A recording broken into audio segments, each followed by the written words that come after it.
The OSA was so important to the artists in Ontario because it was a place to show their work. This art gallery represents an enormous achievement on the part of the early founders of the OSA. Well, the future of the OSA, I think, still relies on the mandate of the 1898 mandate, and that was to encourage original living Canadian art.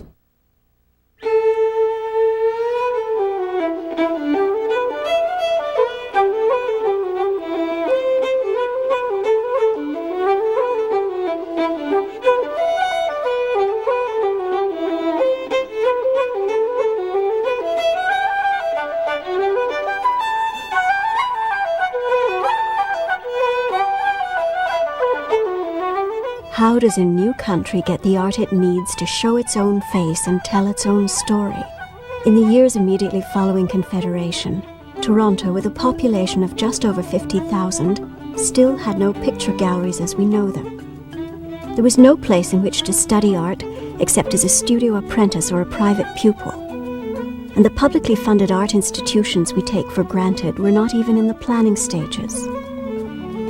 The province's artists saw that this must change, and so 125 years ago, in 1872, a small group of visionaries formed the Ontario Society of Artists, which today can boast of being Canada's oldest surviving artists' organisation. Its spirit and energy have given us such monuments of culture and learning as the Art Gallery of Ontario and the Ontario College of Art. James McDougall, a painter and printmaker who lives in Caledon East, Ontario, joined the Ontario Society of Artists in 1989 and served as president from 1991 to 1994. I'm standing in the sculpture atrium of the Art Gallery of Ontario, which was the Art Museum of Toronto. This facade behind me is the facade of the original building that was constructed in 1918. At that time, the goals of the OSA were concrete. Soon after the OSA's founding, in June 1872, at the Toronto house of the painter John A. Fraser, the membership adopted the following objectives: the fostering of original art in the province, the holding of annual exhibitions, the formation of an art library and museum and school of art. Membership was open to painters, sculptors, architects, engravers, and designers. Significantly, women artists were accepted into the new society on an equal footing with men. Up to this time, if you wanted to see or buy an original Canadian painting, you could call in an artist, if you knew one, or visit the annual Upper Canada Provincial Exhibition, where artworks competed for prize money alongside farm produce. Hence the excitement engendered by the first juried exhibition of the new society, held at the Notman and Fraser Galleries on King Street East in the spring of 1873. In 1876, the OSA's annual exhibition found a more or less permanent home at the Society's new premises on King Street West. And in 1879, the OSA took effective control of the newly established Fine Arts section of the Toronto Industrial Exhibition, which in 1904 became the Canadian National Exhibition. The fair's Fine Art Gallery opened in 1905. Each year, the CNE purchased a work for its permanent collection, which was donated to the Art Gallery of Toronto in 1965. The OSA's annual spring exhibition and its late summer showing at the CNE were the principal art events of the year.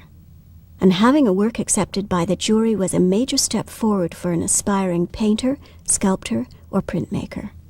Senior OSA members Franklin Arbuckle and Doris McCarthy reflect on the role played by the Society's exhibitions. It was an ever-changing show every year, and every year it was a time of great excitement when the OSA opened its doors for its annual exhibition, which usually occurred in March. Let's see now, it's number 22.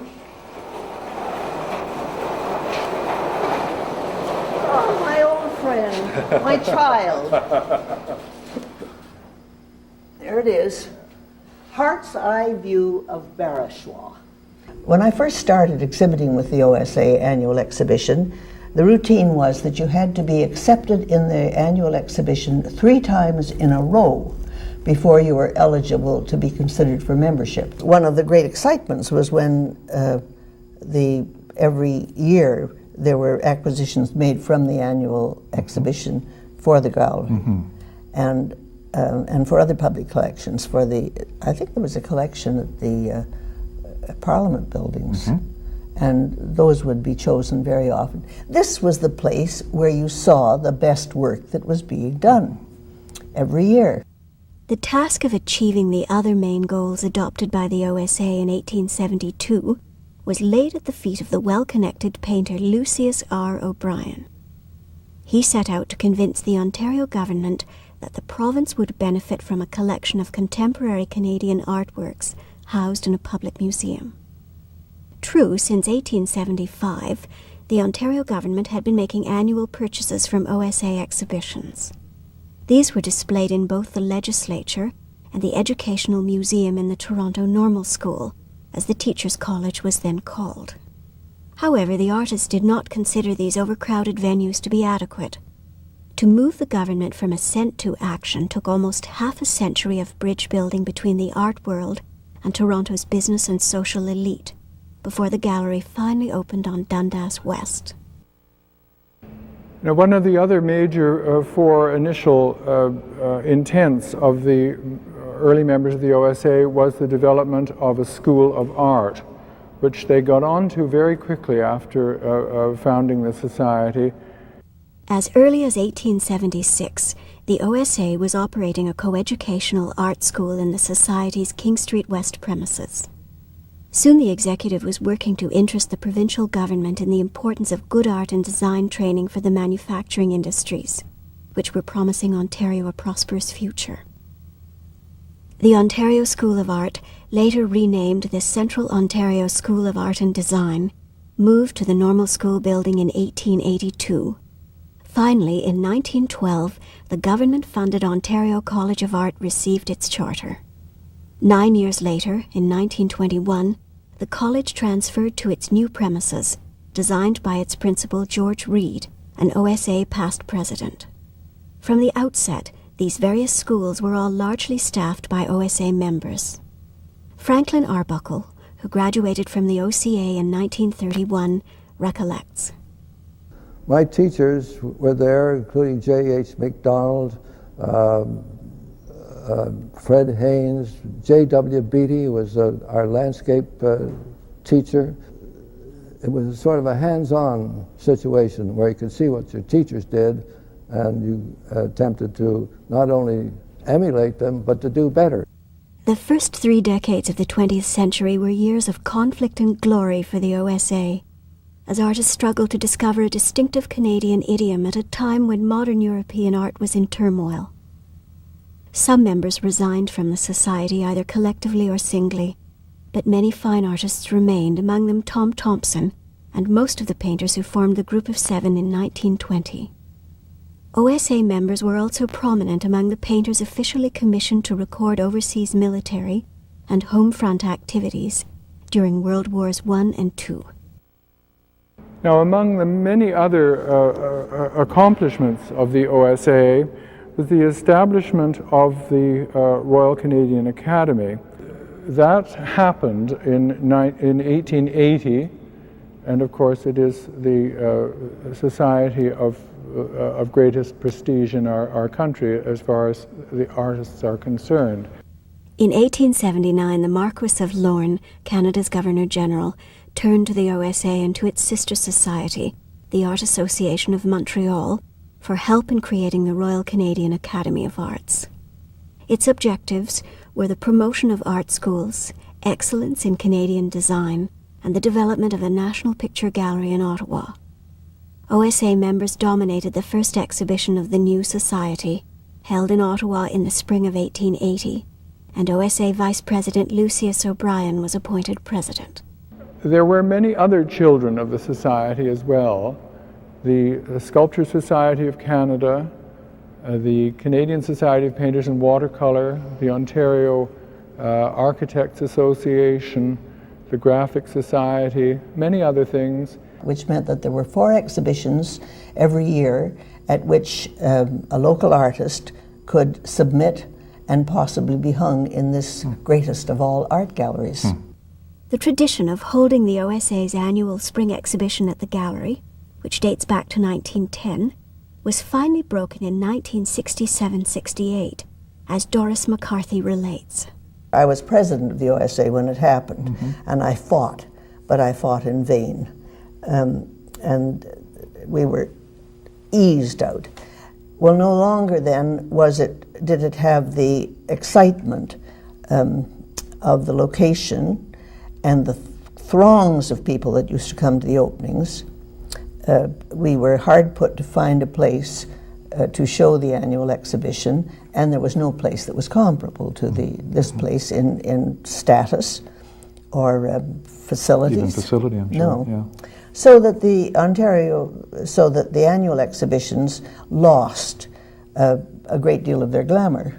I think the change that happened, has doubtless happened during the 50s and into the early 60s. I think it was a fairly gradual thing that took place.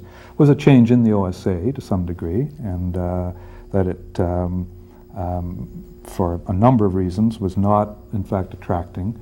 I think it was a change in the art scene too. Yeah, there was a spirit of rebellion. The scene was changing. There's no doubt about it.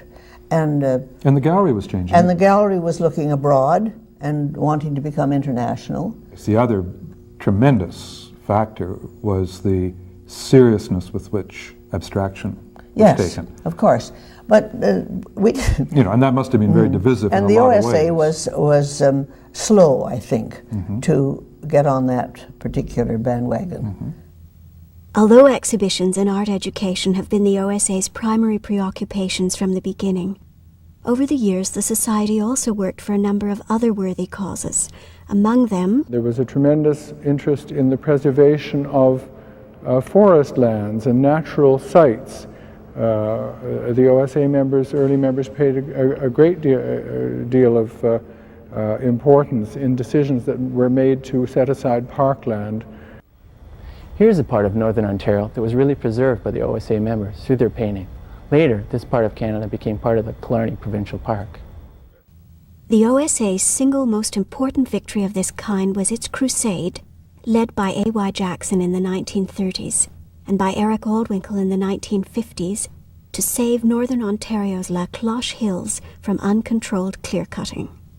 With the OSA leading the defensive campaign, the area became a forest reserve in 1933, and then in 1964, Killarney Provincial Park, a provincial wilderness park with a protected natural environment. The memory of its champions is preserved in the renamed OSA, Carmichael, Jackson, Casson, and Artist Lakes. Today, the OSA boasts a membership of around 200. This compares very favorably with the 1930 membership of 59. The Toronto painter and illustrator Franklin Arbuckle, who was elected to the OSA in 1933, looks back on the early days of his association. In 1930, I painted a little painting which I made a sketch for, or from a sketch, looking out of the Ontario College of Art windows out in the park out here.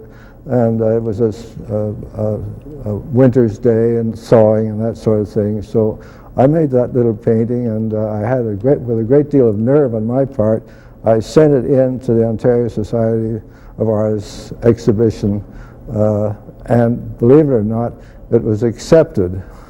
I could hardly believe it. I was a really big shot in the college, I can tell you. I was in my second year then, and my ego was beyond belief. I was 21 years old when I showed my first painting, but in 1933 I became a member, and I believe now that I've been a member of the OSA longer than any person alive today, if I'm considered to be alive. Doris McCarthy exhibited with the OSA for 10 years before she was admitted to its ranks. I think it was 1945 that I was elected, and that was one of the great moments of my career, being elected to the Society. The OSA was the place where you met the senior artists whom you had admired from afar, and you were one of them, and for the annual, we met monthly at the Arts and Letters Club, and for that one wonderful evening every month, you were an artist, not a teacher, not whatever else you were doing to make a living, a commercial artist or whatever. In conclusion, some representative members give thought to the OSA as it is today and reflect on where they would like to see the Society go in the next century. Education has been cut back and so on. I think there is a role of the Society, which it always has been, that they could somehow impact in the art education or education at large. It's important that the public benefits from understanding and appreciating the creative expression of the artists in the province. To carry on exchange programs with other countries and have international exhibitions.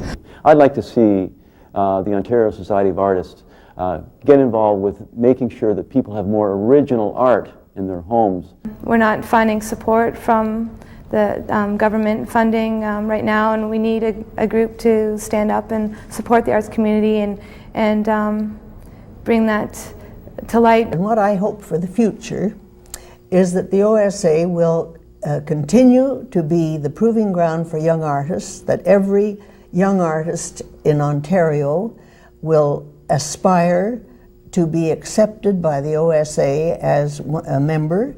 But that's what I would hope, and I hope that the next 125 years will be years of tremendous creativity in the arts, and that the OSA will have a part in it.